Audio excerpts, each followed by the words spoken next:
हरि ओं नमः सर्वेभ्यः। अद्य व्याकरणशास्त्रप्रवेशकक्षार्थं भवतां स्वागतम्। अस्तु, वयम् एकवारं गतकक्ष्यायाः पाठम् एकवारं स्मृत्वा वयम् अग्रे गच्छामः। तत्र मोनुस्वरः नश्चापदान्तस्य झलि मोराजिसमक्वौ हेमपरे वा नपरे नः। एतावन्ति सूत्राणि वयं गतकक्षायां दृष्टवन्तः। क्रमशः एकवारम् उदाहरणानि पश्यामः। मोनुस्वरः यत्र यत्र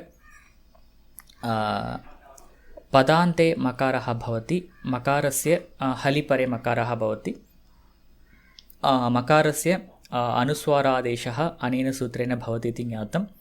तत्र उदाहरणं गृहं गच्छति। तत्र गृहम् इति पदान्ते मकारः, मकारस्य अनुस्वारादेशे कृते गृहं गच्छति इति रूपम्।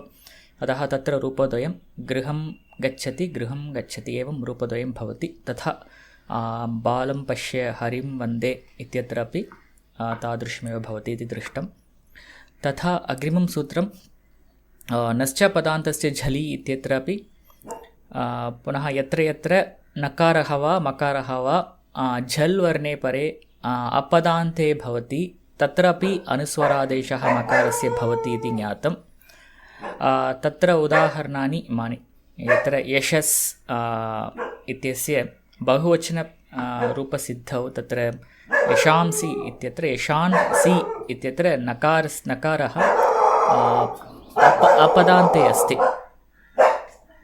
तादृश नकारस्य अनुस्वारादेशः भवति यशांसि इति। पुनः आक्रां स्यते इत्यत्र अपि मकारः अपदान्ते वर्तते, तस्य मकारस्यापि अनुस्वारादेशः भवति, तेन आक्रांस्यते इति रूपं। पुनः झलि परे एव भवति, हल् वर्णे परे न भवति। पूर्वस्मिन् सूत्रे हल् परे मकारस्य अनुस्वारादेशः, परन्तु अत्र झल् वर्णे परे एव। अतः तत्र मन्यते गम्यते इत्यत्र नकारस्य वा मकारस्य वा अनुस्वारादेशः न भवति। अस्तु, इदानीम् अत्र सोपानद्वयम् इति दृष्टं। प्रथमं सोपानं मकारस्य वा नकारस्य वा अनुस्वारादेशः, पुनः तस्य अनुस्वारस्य परसवर्णादेशः इति सोपानद्वयम्। अत्र परसवर्णादेशविधानार्थं तत्र सूत्रद्वयं विद्यते। अनुस्वारस्य यै परसवर्णः तथा वा पदान्तस्य। तत्र अनुस्वारस्य यै परसवर्णः इत्यत्र यत्र यै वर्णे परे अनुस्वारः अस्ति, तस्य अनुस्वारस्य परसवर्णः आदेशः भवति इति दृष्टं। परसवर्णो नाम तत्र यै वर्णस्य सवर्णवर्णः अनुस्वारस्य स्थाने भवति इति ज्ञातं। तत्र उदाहरणं शं धातोः तान्तरूपं पश्यामः चेत् तत्र शां प्लस् ता इति स्थितिः। तत्र मकारस्य अनुस्वारः नश्च पदान्तस्य झलि इत्यनेन भवति। पुनः तस्य अनुस्वारस्य अनेन सूत्रेण अनुस्वारस्य यै परसवर्णः इत्यनेन मकारस्य नकारादेशः, तालव्यः नकारः तत्र आदेशः भवति।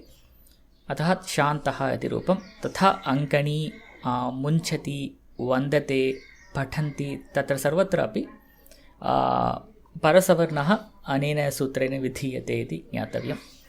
द्वितीयं सूत्रं वा पदान्तस्य। एतत्तु पदान्ते यदि अनुस्वरः भवति, मोनुस्वरः इत्यनेन पदान्ते कृतः अनुस्वरः अनेन सूत्रेण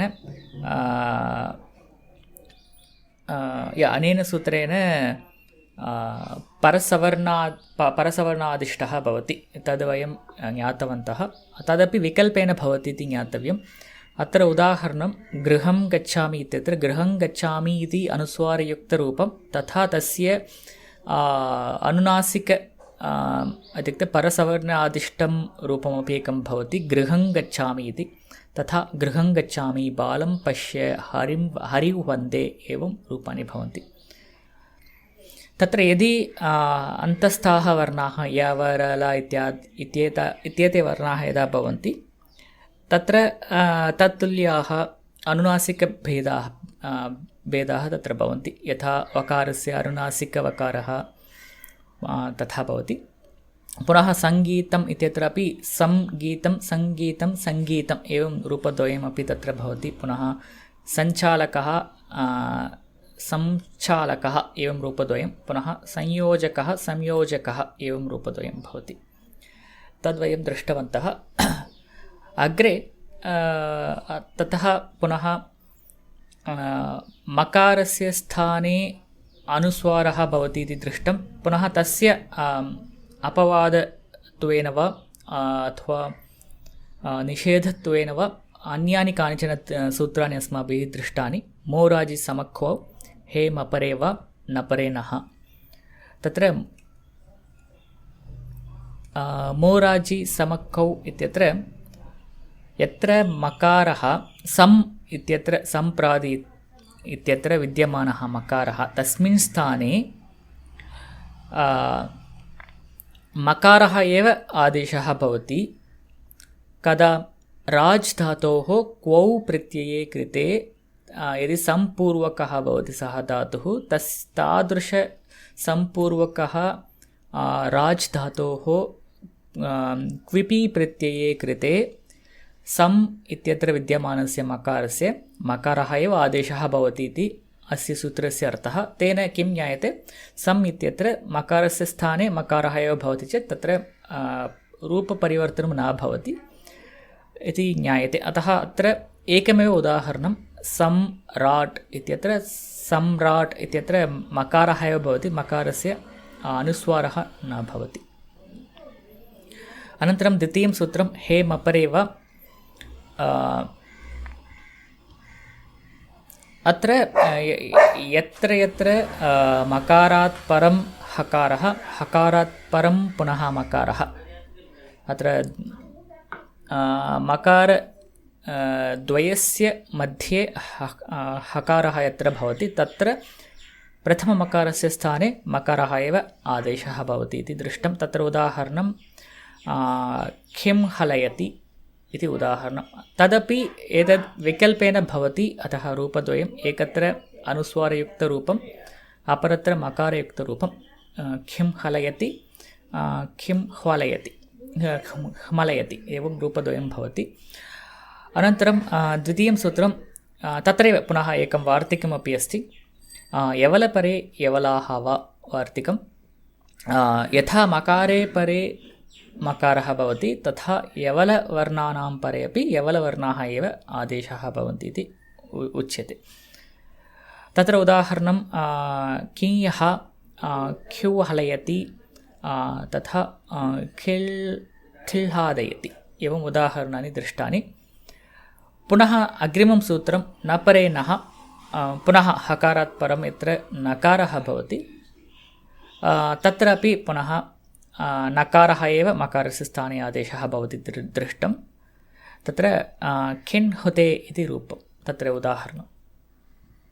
अतः यत्र यत्र मकारात् परं हकारः, हकारात् परं यदि मकारः वा नकारः वा यकारः वा वकारः वा लकारः, तन्नाम मान यवल एते वर्णाः यत्र भवन्ति तत्र तत्तुल्याः एव वर्णाः प्रथममकारस्य स्थाने विकल्पेन भवति इति ज्ञातव्यम्।